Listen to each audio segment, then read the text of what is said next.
तो welcome to my YouTube channel दोस्तों। आज की इस वीडियो में बात करने वाला हूँ टाइमर्स के बारे में। बेसिकली काफ़ी सारा कमेंट्स आता रहा टाइमर्स के बारे में, टाइमर्स का क्या यूज़ है, कैसे यूज़ करते हैं। टाइमर्स बेसिकली क्या होता है, किसी भी कंट्रोल सर्किट्स में हम टाइमर्स का यूज़ करते हैं तो उस ऑपरेशंस को कंट्रोल करने के लिए टाइमर का बहुत इंपॉर्टेंट रोल प्ले है। किसी भी आप कंट्रोल सर्किट्स पे काम करते हो, मोटर कंट्रोल हो या एसी कंट्रोल हो या किसी भी तरह का कंट्रोल सिस्टम हो, उस पर टाइमर का बहुत इंपॉर्टेंट रोल है। तो टाइमर होता क्या है, कैसे वर्किंग करता है, सॉफ्ट टाइमर क्या होता है और फिजिकल टाइमर्स क्या होता है। अपने पीएलसी वीएलसी में देखा होगा, टाइमर्स के लिए हम प्रोग्रामिंग करते हैं। टाइमर्स का एक ब्लॉक्स होता है, ब्लॉक्स को डाल के हम टाइमर्स के प्रोग्रामिंग करते हैं, ऑफ डिले ऑन डिले। तो बेसिकली टाइमर्स होता क्या है, किसी भी सर्किट पर टाइमर लगाने का रीज़न क्या होता है और कैसे हम यूज़ करते हैं वो सारा बताऊंगा। और फिजिकल टाइमर्स को कैसे वायरिंग करना, क्या क्या उसमें पॉइंट्स आपको मिलेगा वो सारा बताऊंगा। बेसिकली हमारे पास जो अभी अवेलेबल जो है वो 3 टाइप्स का टाइमर है। एनालॉग टाइमर है, फिक्स टाइमिंग टाइमर है और डिजिटल टाइमर्स है। तो एनालॉग टाइमर्स पे क्या एनालॉग वैल्यूज को आप सेट कर सकते हो, और डिजिटल टाइमर्स में आपको अकॉर्डिंग टू मल्टी फंक्शन होता है, मिनट सेकेंड आवर सारा सेट कर सकते हो। उसमें जो डिजिटल होता है, जो प्रोग्रामिंग बेस्ड होता है, और जो फिजिकल कैलिब्रेशन सिस्टम्स होता है उसमें आप basically minute second, 100 second, 10 second, 20 second ऐसा एनालॉगी सिस्टम में ही आप सेट कर सकते हो अकॉर्डिंग टू रिक्वायरमेंट। वायरिंग्स की बात करें तो वायरिंग सेम ही होगा सब कुछ का। बेसिकली क्या होता है कि जो टाइमर्स होता है उस टाइमर्स के बारे में बता दो कि टाइमर का बेसिकली वर्क होता क्या है। बेसिकली क्या होता है, किसी भी ऑपरेशंस को या एसी हो या किसी भी मोटर्स हो, तो मोटर को आपको 10 मिनट के लिए ऑपरेट करना है। 10 मिनट के बाद क्या होता है, मोटर ऑफ हो जाए तो उसमें क्या होता है, ऑफ डिले टाइमर्स यूज़ करना पड़ता है। जैसे अपना 10 मिनट्स मोटर आपका रन कर गया, उसके बाद टाइमर्स क्या होगा, टाइमर का टाइम खत्म तो होते ही मोटर कॉन्ट्रेक्टर्स को ऑफ कर देगा।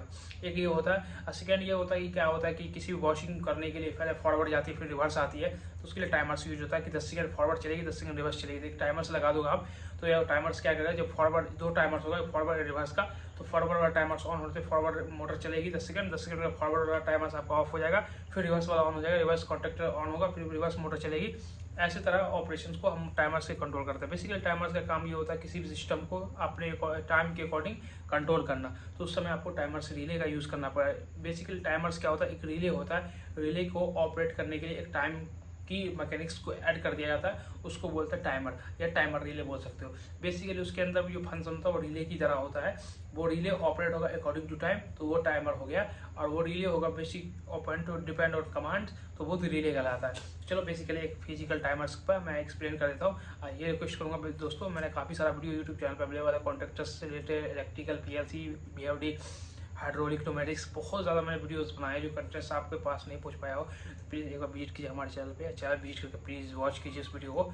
और एलिवेटर से रिलेटेड मैंने काफ़ी सारा वीडियोस बनाया है, तो एलिवेटर से इंटरेस्ट है तो एलिवेटर्स के रिलेटेड भी आप जाके वीडियो वॉच कर सकते हैं। तो चलो मैं आपको बताता हूँ। तो बेसिकली क्या होता है, ये हमारे पास टाइमर है, फ्यूजी का टाइमर है। तो फ्यूजी का टाइमर्स में क्या होता है, इसमें 4 फंक्शन है। अब एक फंक्शन को चेक कर लिए, 4 फंक्शन है इसमें। 10 इसमें क्लियर आपको दिखाता हूँ। इसमें 4 फंक्शन है, इसमें 10 सेकंड, 10 मिनट, 100 मिली सेकंड और 100 सेकंड।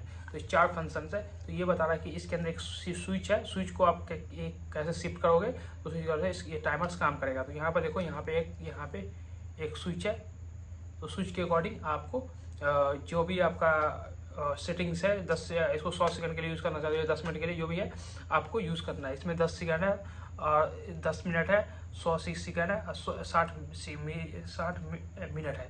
तो इसको अकॉर्डिंग इस स्विच को एक स्विच दिया गया हुआ है, मल्टी टाइमर्स है, मल्टी फंक्शन टाइमर है ये। तो उसके अकॉर्डिंग आप सेट कर सकते हो। जैसे उसको सेट करोगे तो ये जो इसका ऑपरेटिंग है, जो सेटअप करने के लिए कोलैबोरेशन करेगी, तो वो जो है ना ऑप्शन उस तरह सेट करके आप छोड़ दोगे।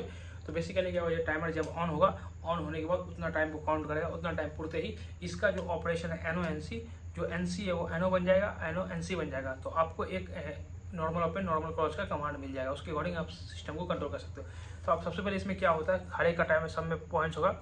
इसमें 2 पॉइंट होगा इनपुट्स, मतलब इसको सप्लाई देने के लिए, इसको कॉइल्स को सप्लाई देने के लिए, और 2 रिले आउटपुट मिलेगा। तो इसमें लिखा हो एक रिले आउटपुट ये है, एक रिले आउटपुट ये है। तो इसमें बेसिकली क्या है कि जो हमारा 1, 3, 4 ये कॉमन एनओएनसी है, और 5, 6, 8 ये भी कॉमन एनओएनसी है। 2 रिले है, तो अगर 2 कॉन्ट्रैक्टर्स को कंट्रोल करना चाहते हो तो 2 रिले सेपरेट रिले इसके अंदर ऑपरेटिंग अवेलेबल है। इसमें टोटल कितना पिंस की अवेलेबल है, 8 पिन चाहिए, तो 4 पिंस यहाँ पे है और 4 पिंस यहाँ पे है। इस पिंस पे आपको लिखा मिलेगा जो भी इसका जो ऑपरेशन है, कौन सा कौन एनो है, कौन एनसी है, यहाँ से आप चेक कर लो, चेक करके उस पिन पे आप कनेक्शन दे दो।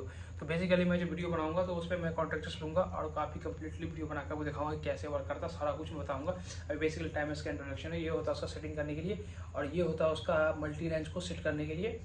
जब इसको करो तो ये बाहर भी निकल जाता है, ओपन होता है, देखो सेटिंग्स का ये इस पर लग भी जाता है।